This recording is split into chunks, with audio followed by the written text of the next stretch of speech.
Coming up next on Look Today, Warren County supervisors will have more transparency when putting together the 2016 budget, and I'll explain.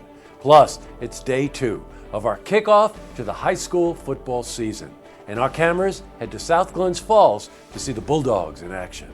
And Trotter Furlong is here to discuss his picks and talk about the premier race for fillies, the Alabama Stakes, this Saturday at the Saratoga Racecourse. And it's all ahead on Look Today.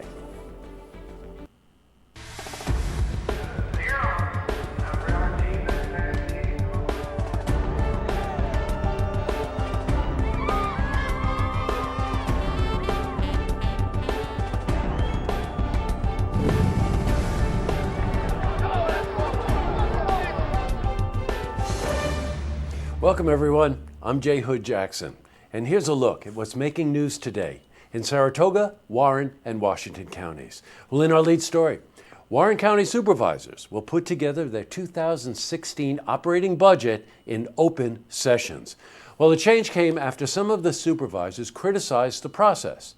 Before the change was made, department heads would meet with the budget officer and a team of leaders. This left out many of the supervisors who did not have a say in the final budget. Now, under the new plan, the department heads will meet with the corresponding Board of Supervisors committee.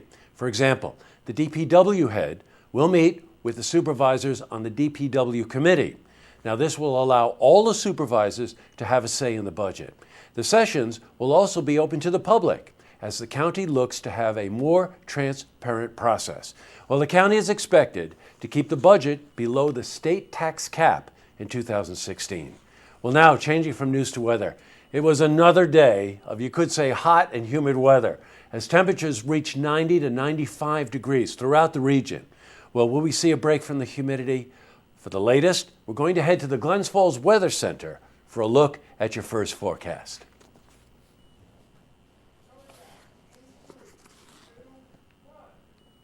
And back to the news.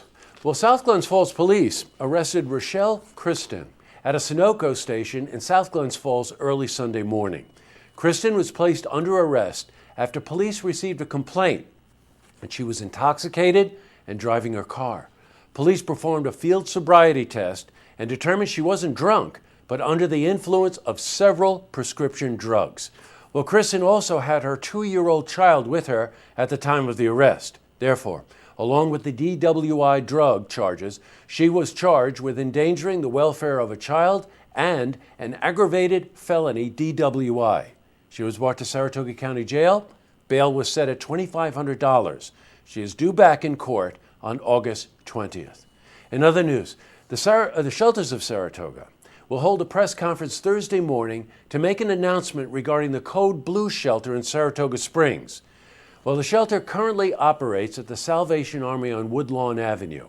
At a recent meeting of the Code Blue Steering Committee, members discussed the longevity of the program and how to continue it in the future.